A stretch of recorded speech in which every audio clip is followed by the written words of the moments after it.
Hello everybody, welcome to business की बातें संजय शाह के साथ। आई एम सॉरी कि आज मुझे थोड़ा विलंब हुआ है बिकॉज टेक्निकली कुछ प्रॉब्लम्स आ गई थी और प्रीवियस ब्रॉडकास्ट किसी तरह से बंद नहीं हो रही थी, सो मुझे सब कुछ रिस्टार्ट करना पड़ा है। I am very sorry for that कि आपको थोड़ा इंतजार करना पड़ा। अ, शुरू करते हैं एक कोटेशन से। In difficult times, if we are accompanied by somebody, then walking on the difficult path becomes easier. To defeat adversity, it is helpful to be with each other in spirit, even when we are not with each other physically. मुश्किल के समय में जब कोई साथ होता है ना, तो वो मुश्किल की वो जो राह है वो काटने में थोड़ी एक राहत हो जाती है। हम अच्छी तरह से बहुत अपनी उस तकलीफों को सहन कर पाते हैं क्योंकि हमारे साथ किसी न किसी का सहारा होता है। अभी का समय थोड़ा डिफिकल्ट है, इसलिए एक दूसरे को हम हेल्प करें, ये बहुत जरूरी है। एक दूसरे के फिजिकली भले पास हो या ना हो, लेकिन एक दूसरे को साथ दें, एक दूसरे का सहारा करें, ये बहुत जरूरी है। आज हम बात करेंगे कि बिजनेसेस सक्सेस या फेल क्यों होते हैं। उसके पीछे एक सबसे बड़ा रीजन होता है वैल्यू क्रिएशन, मूल्य का सर्जन। जो बिजनेसेस मूल्य का सर्जन कर सकते हैं, वैल्यू क्रिएट कर सकते हैं, वे बहुत सक्सेसफुल होते हैं। और जो वैल्यू का क्रिएट जो मूल्य का सर्जन नहीं कर पाते हैं, वो फेल हो जाते हैं। एक दो एग्जांपल हम देखते हैं। बहुत सारी सरकारी कंपनियां, चाहे वो टेलीकॉम की एमटीएनएल बीएसएनएल कंपनी हो, या एयरलाइंस की एयर इंडिया या इंडियन एयरलाइन जो पहले थी वो हो, या दूसरी कोई भी लाइक बैंक्स हो, तो ये सारी कंपनियां भले गवर्नमेंट ओन्ड है लेकिन फेल हो रही हैं। क्यों फेल हो रही हैं? इतना सारा प्रॉफिट नहीं कर पाती हैं या तो बहुत ही नुकसान कर रही हैं। क्यों? इसलिए क्योंकि कस्टमर को जो चाहिए वो नहीं दे पा रही हैं, वो वैल्यू नहीं क्रिएट कर रही हैं, वो मूल्य सर्जन नहीं कर पा रही हैं। सो मूल्य सर्जन नहीं कर पाना ये एक बहुत बड़ा प्रॉब्लम होता है और जिसकी वजह से कंपनी सक्सेसफुल नहीं हो पाती है, फेल हो जाती है। तो ये मूल्य सर्जन क्या है, हाँ, वैल्यू क्रिएशन क्या है, इसके बारे में हमको समझना बहुत जरूरी है। सो सीधी सी बात भाषा में बोलूं तो कस्टमर को कुछ चीजें चाहिए होती हैं और हम उसको अगर वो बना के कुछ दे सकते हैं, सो हम वैल्यू क्रिएट करते हैं, मूल्य का सर्जन करते हैं। फॉर एग्जाम्पल, सपोज हमारे पास पानी है, शक्कर है और नींबू है।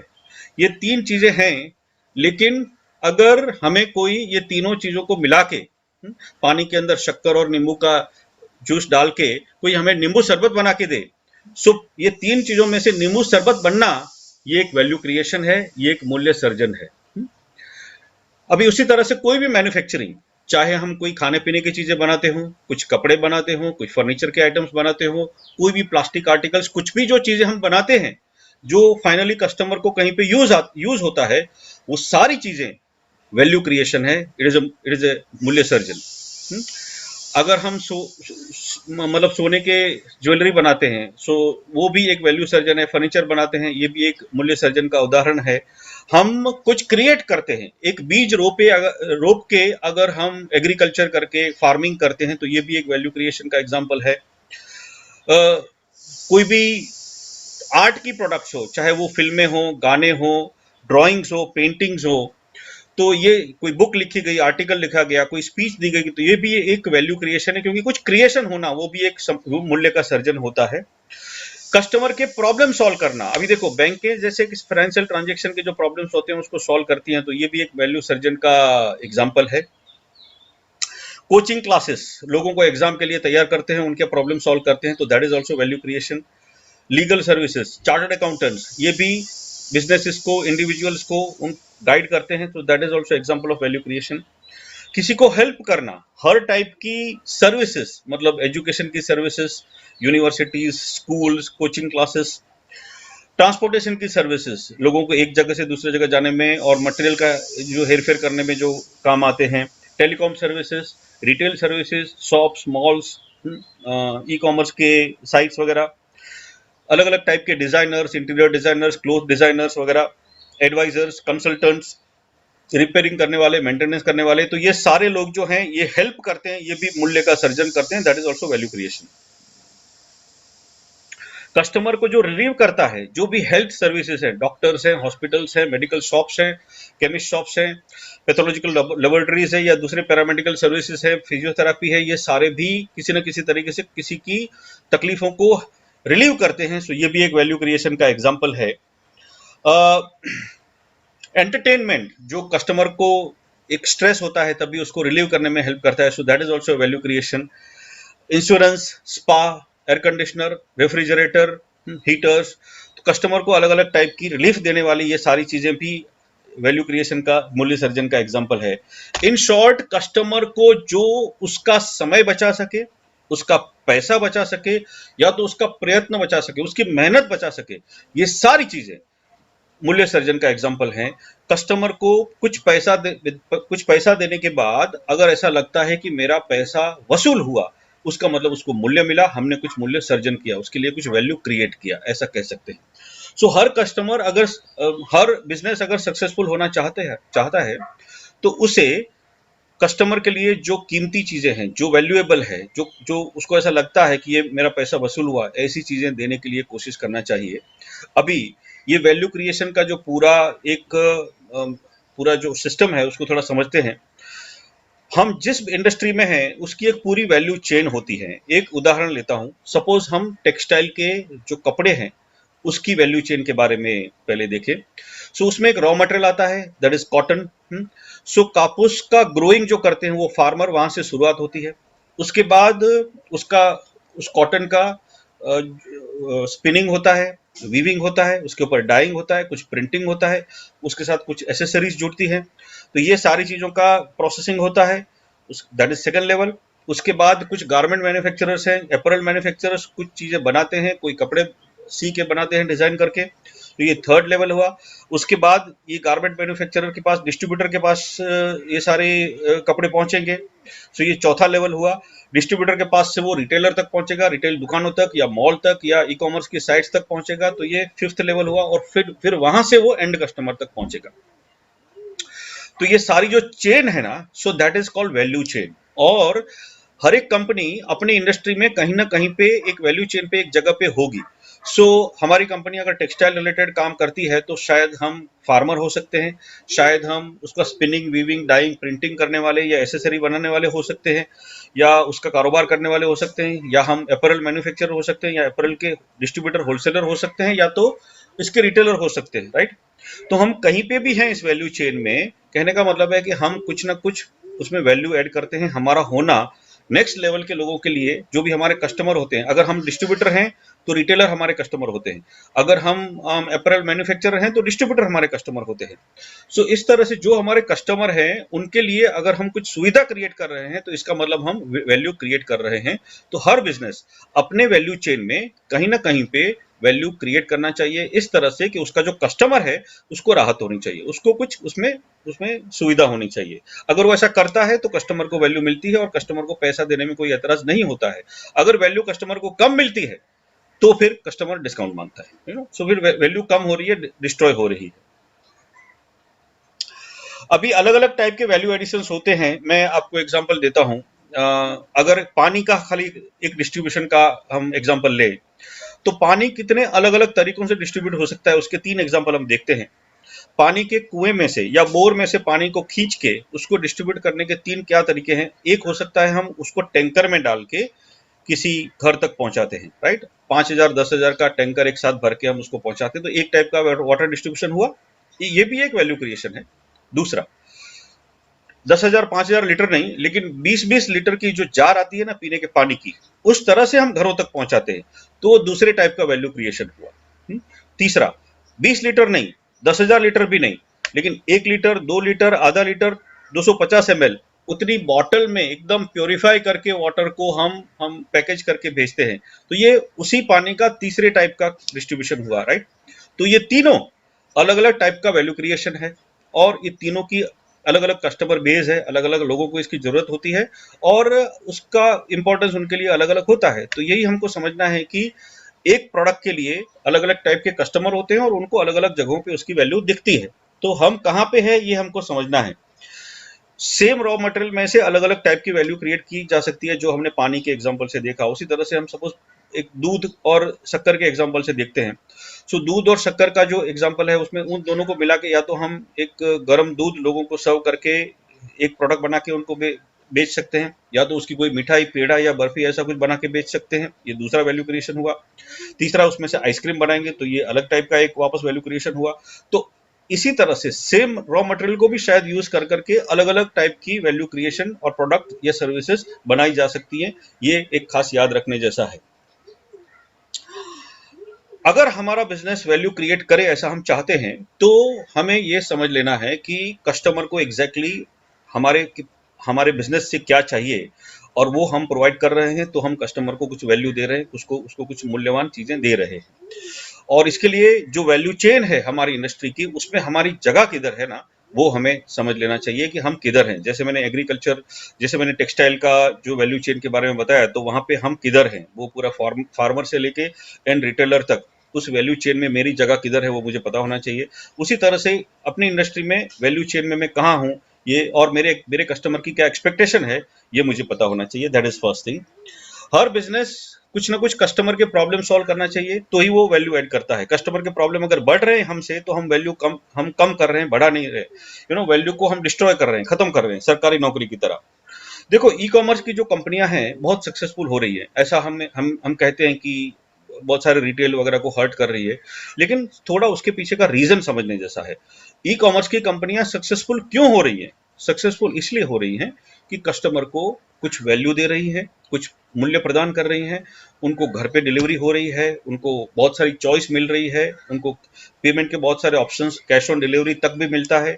सो बहुत सारी ऐसी सुविधाएं हैं जो पहले नहीं मिलती थी। कस्टमर को ये सारी चीजें वैल्यूएबल लगती थी लेकिन कोई दे नहीं रहा था। अभी ये ई कॉमर्स वाले आके देने लगे, घर तक पहुंचाने लगे, तो कस्टमर को अच्छा लगने लगा। तो इसीलिए ये ई कॉमर्स की कंपनियां सक्सेसफुल हो रही है। तो ये एक रीजन है कि जिसकी वजह से इनको सक्सेस मिलता है। तो हमको भी वो समझ के कुछ करना पड़ेगा। अगर वो करेंगे तो कस्टमर शायद वापस हमको छोड़ के वहां पे नहीं जाएंगे, आ सकते हैं वापस। दूसरा, ऐसा ही अगर हम एग्जांपल देखें कि किस तरह से वैल्यू का रीडिस्ट्रीब्यूशन होता है। उबर ओला जो सर्विसेज चालू हुई है सिटीज के अंदर, देखो टैक्सीज पहले भी थी, ड्राइवर्स थे, लेकिन एक जगह पे एक टैक्सी वाला खड़ा है, पैसेंजर के लिए वेट कर रहा है, वो 2 किलोमीटर दूर है, पैसेंजर कहीं 2 किलोमीटर दूर अपने घर पे या अपने ऑफिस पे वेट कर रहा है, उसको एक टैक्सी चाहिए लेकिन उसको पता नहीं है कि खाली टैक्सी मिलेगी कहाँ पे। तो ये दोनों को एक दूसरे की जरूरत है, लेकिन मिल नहीं रहे थे। तो उबर और ओला ने क्या किया, सारे ड्राइवर और टैक्सी को एक जगह पे इकट्ठा किया और सारे पैसेंजर्स को एक ऐप के द्वारा जोड़ दिया, और जो ड्राइवर उसके पैसेंजर के करीब है उसको तुरंत नोटिफिकेशन जाता है और फिर एक दूसरे को वो लोग मिला देते हैं और अपनी जर्नी चालू कर देते हैं। अभी इससे क्या हुआ है जरा सोचो। भले ही ड्राइवर्स को, टैक्सी वाले लोगों को ऐसा लगे कि भी हमारा बिजनेस कम हो गया है, लेकिन एक्चुअली स्पीकिंग पहले जो टैक्सियां 8 या 10 12 घंटे के अंदर जितना उनको बिजनेस मिलता था ना, उससे ज्यादा किलोमीटर का बिजनेस अभी उनको मिल रहा है। क्यों? क्योंकि पहले उनका काफी टाइम आइडल जाता था, फ्री जाता था, उनको पैसेंजर मिलता नहीं था, राइट। और अभी वो सिचुएशन नहीं है, क्योंकि जैसे ही एक पैसेंजर को छोड़ा तो उसके करीब दूसरा कौन सा पैसेंजर वेट कर रहा है ना, वो उबर ओला को पता है, ऐप को पता है, तुरंत उसको जोड़ देते हैं। तो टैक्सियां खाली बहुत कम समय रहती हैं पीरियड पहले के मुकाबले। तो इस तरह से कि टेक्नोलॉजी के जरिए बहुत सारा जो वैल्यू पहले डिस्ट्रॉय हो रहा था, बहुत सारी टैक्सी और ड्राइवर का टाइम वेस्ट हो रहा था, वो अभी नहीं हो रहा है। इसलिए हर जगह पे टेक्नोलॉजी आके वैल्यू को प्रॉपरली डिस्ट्रीब्यूट करती है, और इसकी वजह से शायद कस्टमर को अच्छा और सस्ता सर्विस भी मिलता है। तो ये सारा चीज समझने जैसा है। खाली अगर हम ऐसा कहेंगे कि ये ई कॉमर्स की कंपनीज या ये उबर और एयरबीएनबी टाइप की कंपनीज आके छोटी कंपनियों को या छोटे ड्राइवर टैक्सी वालों को खत्म कर रहे हैं, ऐसा नहीं है। अगर वो टैक्सी वाला चाहे तो उबर और ओला के साथ जुड़ेगा तो भी वापस उसको बिजनेस तो मिल ही सकता है। और इसी तरह से जो जो बड़े रिटेलर्स हैं वो भी अभी धीरे धीरे छोटे रिटेलर के साथ कनेक्ट करने वाले हैं। कहने का मतलब है कि ये सारा चीज धीरे धीरे सब कुछ शेप होगा उस तरह से कि कस्टमर को जो चाहिए वो जो दे सकेगा वही कंपनी और वही वही जो बिजनेसेस हैं वो सफल हो पाएंगे। इसलिए इस पॉइंट को समझना बहुत जरूरी है। अगर हमें बिजनेस में सक्सेसफुल होना है तो हमारे कस्टमर को कहाँ वैल्यू नहीं मिल रही है, कहाँ पे वैल्यू का गैप है, वो हमें समझना बहुत जरूरी है। बहुत सारे ऐसे बिजनेसेस हैं जहां हम देखते हैं कि वहां पे वैल्यू गैप होता है, कस्टमर को जो चाहिए वो नहीं मिलता होता है। एक दो एग्जांपल मैं आपको बोलता हूं कि ये वैल्यू गैप है कैसे। एग्जीबिशंस में हम लोग पार्ट लेते हैं एज ए डेमोन्स्ट्रेटर, मतलब हम एग्जिबिट करने के लिए अपनी कंपनी का स्टॉल रखते हैं। तो आपने नोटिस किया होगा कि बहुत सारी कंपनीज जो इस तरह से स्टॉल रखते हैं, उनको ये महसूस होता है कि 100 200 300 फुट का एक स्टॉल लेते हैं, बहुत महंगा होता है। 3 या 4 दिन का शो होता है, लेकिन उसके लिए 5 लाख 10 लाख रुपया स्टॉल का भाड़ा प्लस उसका जो फर्नीचर वगैरह जो डेकोरेशन वगैरह करना पड़ता है, उसका 10 1 लाख रुपया खर्च हो जाता है। मान लो कि 200 300 फुट का एक स्टॉल 3 दिन के लिए 4 दिन के रखने के लिए। अभी वो 10 लाख रुपए में तो एक शहर के अंदर 300 400 फुट का फ्लैट आ जाएगा। तो एक फ्लैट आ सके उतना पैसा अगर 3 या 4 दिनों के लिए खर्च करना पड़ता है किसी कंपनी को एक डेमोन्स्ट्रेशन के लिए, इसका मतलब है कहीं पे तो वैल्यू गैप है। और ये लंबे समय तक नहीं चल सकता, बिकॉज इसमें कस्टमर जो देने वाला होता है उसको ऐसा लगता है कि यार इसमें मेरे को वैल्यू इतना मिल नहीं रहा है। सो ये चीजें समझने जैसी है कि कस्टमर को कुछ, देखो कोई मजबूरी होगी, दूसरा कोई ऑप्शन नहीं होगा, एग्जीबिशन के अलावा अभी कोई कोई चारा नहीं है, तो शायद वो जहर पी के 10 लाख रुपया दे भी देगा और खर्च करेगा। लेकिन जिस दिन उसको ऑल्टरनेटिव मिलेगा ना, वो चला जाएगा। सो ये वैल्यू का एक गैप का एग्जांपल है। उसी तरह से हम शादियों का डेकोरेशन देखते हैं। सी शादियों के डेकोरेशन के अंदर 50,000 से लेके 50 लाख से लेके 5 करोड़ रुपए का खर्चा अलग अलग लोग करते हैं, और वो कुछ घंटों के लिए ही होता है सिर्फ, राइट। लेकिन वहां पे भी वैल्यू का बहुत बड़ा गैप है। भले जिसको जो परवड़ता है, जिसके पास जो कैपेसिटी है और जिसका जो सपना है उसके अनुसार वो डेकोरेशन करता है और ये बिजनेस चलता है, ठीक है। लेकिन बहुत हाई इनएफिशिएंसी है इस बिजनेस के अंदर, और धीरे धीरे इसका कहीं ना कुछ तो ऑल्टरनेटिव निकलेगा। जिस तरह से उबर ओला कैसे आए, क्योंकि बहुत सारी इनएफिशिएंसी थी, बहुत सारे रिसोर्सेज वेस्ट हो रहे थे और कस्टमर को बहुत महंगा मिल रहा था या सर्विस अच्छा नहीं मिल रहा था। उसी तरह से ये एग्जीबिशन या डेकोरेशन टाइप की जो सर्विसेज हैं उसके अंदर कस्टमर को फाइनली पैसों का जितना चाहिए उतना उतना जो रिटर्न है वो नहीं मिल रहा है, उसको कम मिल रहा है या पैसा खर्च ज्यादा करना पड़ता है। इसलिए ये वैल्यू गैप के एग्जांपल्स हैं। कस्टमर को वैल्यू यहाँ पे कम मिल रही है, या तो उसको फायदा कम हो रहा है, खर्च ज्यादा हो रहा है। ऐसा कुछ और एग्जांपल मैं देखूं तो, देखो जो केटरिंग सर्विसेज हैं, वापस उसी तरह से कि खाने की जो कॉस्ट, यस आई अंडरस्टैंड की सर्विस की कॉस्ट होती है और उसका पैसा लगता है, फिर भी एक कस्टमर के एंगल से आप देखें तो 200 300 जो रुपए का जो खाना होगा वो सीधा 1000 1500 2000 2500 रुपया हो जाता है। बिकॉज कि उनको कहीं एक ग्राउंड में बहुत सारा सेटअप करना पड़ता है, वहां पे माल लेके जाने का, सब सेटअप करने का, लोगों को लेके जाने का, ये सारा चीज होता है। बट ये हाई हाई इनएफिशिएंसी है बहुत सारा। सो इसकी वजह से कॉस्ट बढ़ जाती है। तो ये भी एक वैल्यू गैप का एग्जांपल है कि 200 रुपए का खाना 2000 रुपए का कैसे बन जाता है, so that is a value gap, जो किसी ना किसी कंपनी को अगर दिखेगा और उसका कुछ सॉल्यूशन आ सकता है, ऐसा उसको लगेगा, तो डेफिनेटली ये इंडस्ट्री पूरी डिसरप्ट होने के चांसेस हैं। उसी तरह से हम देखते हैं टूर्स के अंदर जो खाना दिया जाता है। देखो हम बहुत सारे पैकेज टूर में जाते हैं जहाँ पे वो लोग साथ में किचन लेके चलते हैं, कोई बस के अंदर या ऐसे कैरवान के अंदर वगैरह जो किचन वगैरह चलता है, वो खाना अगर आपने अगर एक्सपीरियंस किया होगा तो आपको लगेगा कि स्वच्छ नहीं होता, इट्स नॉट वेरी हाइजीनिक। बहुत सारी चीजें हमको देते हैं, सही है सब कुछ, बहुत सारी कोशिश भी करते हैं हमको डेकोरेट करके, जब हमारे सामने आता है तो अपने को लगता है कि बहुत अच्छा खाना है, लेकिन एक्चुअली स्पीकिंग बहुत ही अनहाइजेनिकली वो सारा चीज भी, क्योंकि उनको भी मजबूरी है, उनके लोग भी वही लोग 3 4 लोग जो साथ में होते हैं, वो कैरेवान के साथ घूमते हैं, वो भी थके हुए होते हैं, बेचारे क्या करेंगे, so they can not provide service beyond a level. So कहने का मतलब है कि बहुत सारा पैसा देने के बाद भी कस्टमर को फाइनली वहां पे अच्छा एक सर्विस नहीं मिलता है। और आप देखते होंगे बहुत सारी टूर्स के बाद लोग बीमार पड़ते हैं, कुछ पेट की बीमारियों की वजह से, बिकॉज खाने के ये इश्यू हो जाते हैं, भले ही साथ में पैकेज टूर था फिर भी। तो ये एक वैल्यू गैप है जिसको एड्रेस करने की जरूरत है कि हाइजीनिक खाना कैसे दे पाएगा। अगर कोई कंपनी टूर के अंदर भी हाइजीनिक खाना दे पाएगी तो डेफिनेटली बहुत सक्सेसफुल हो सकती है। दूसरा, शहरों के अंदर हम देखते हैं वो पाव भाजी के जो पाव होते हैं कितना रफली हैंडल होते हैं। देखो बिना किसी कवर के, बिना किसी पैकेट के ऊपर खुला सा एकदम साइकिलों के ऊपर लोग उसका जो बार होता है 10 12 पाव का, इसी तरह से हाथ से उठा के उधर रख देता है वगैरह। पता नहीं उनको समझ में नहीं आता कि ये सारा ये जो पाव जहां जहां पे छूता है, जहां पे टच करता है, वहां पे धूल मिट्टी चीजों को टच करता है, फाइनली वो किसी न किसी तरह की एक एक बीमारियां फैलाने का एक बहुत बड़ा ऑप्शन, एक डर रहता है यहाँ पे। तो ये सारा चीज जो है वो वैल्यू गैप के एग्जांपल है। कस्टमर को अभी कुछ नहीं मिल रहा है इसलिए चला लेता है, लेकिन जिस दिन कुछ अच्छे ऑप्शन मिलेंगे तो शायद कस्टमर उसमें जंप कर सकता है। और हम भी अगर समझें कि इसमें से कुछ चीजों का सोल्यूशन हम दे सकते हैं तो कस्टमर बहुत सारे ये सारी चीजों को पसंद कर सकते हैं, ऐसा मुझे लगता है। सो यही समझने का है। उसी तरह से एक चौथा एग्जाम्पल मैं बोलता हूँ वीडियोग्राफी का है। अभी अभी जो वीडियोग्राफी का जिस तरह से सेटअप है, अगर आपको एक वीडियोग्राफर हायर करना होगा तो आपको बोलेगा 3-4 घंटे का जो चार्ज लगता होगा उतना ही लगेगा। भले आप बोलोगे मेरा आधे घंटे का फंक्शन है, तो वो आने के लिए तैयार नहीं होंगे, और उनकी उनके पॉइंट ऑफ व्यू से दे आर राइट। लेकिन कस्टमर एंगल से, जिसको आधे घंटे का एक इवेंट है, आधे घंटे का एक उसको जो काम करने का है, उसके लिए उसको 3-4 घंटे के पैसे लगते हैं, तो यहाँ पे वैल्यू गैप है, राइट। सो ये एग्जांपल है, उसका कुछ रास्ता निकलना चाहिए। जो कंपनी कस्टमर की ये नीड को समझ के इस तरह से अगर उसका सोल्यूशन देती है तो बहुत सक्सेसफुल हो जाती है, वो हमने देखा। तो इसी तरह से ये पूरा जो वैल्यू क्रिएशन का जो जो मेथड है, जो समझना जरूरी है। किसी भी बिजनेस को कस्टमर को क्या चाहिए वो समझना बहुत जरूरी है। कस्टमर को किस चीज में वैल्यू दिखती है वो अगर कंपनी समझ लेगी तो फिर कस्टमर को जो चाहिए वो दे पाएगी। तो हमारे बिजनेस के अंदर भी हमें ये समझना है कि हमारे कस्टमर को एग्जैक्टली क्या चाहिए, उसकी क्या जरूरतें हैं, और कौन सी ऐसी जरूरतें हैं जो अभी हमारा बिजनेस या दूसरा कोई बिजनेस सेटिस्फाई नहीं कर रहा है।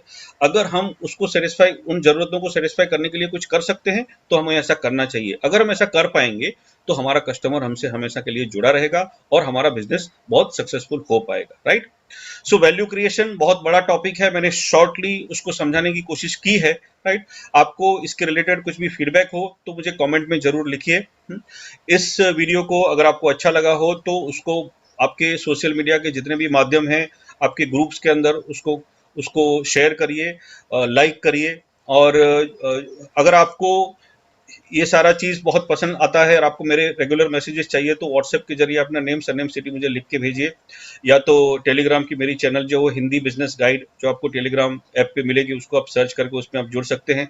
आप सबसे मेरी एक खास रिक्वेस्ट है, बहुत सारे लोग मुझे फ़ोन करते हैं, अलग अलग टाइमों पे फ़ोन करते हैं। मैं आपको एक रिक्वेस्ट करता हूँ, प्लीज़ डोंट कॉल मी। आपको जो भी काम है मुझे व्हाट्सएप से लिखिए, जो पॉसिबल होगा मैं रिप्लाई दे सकता हूँ, बिकॉज इतने सारे मैसेजेस, इतने सारे कॉल्स आते हैं, आई कैन नॉट आंसर, सारे आंसर मैं नहीं कर सकता, और बहुत सारे और टाइम पे भी कॉल आते हैं।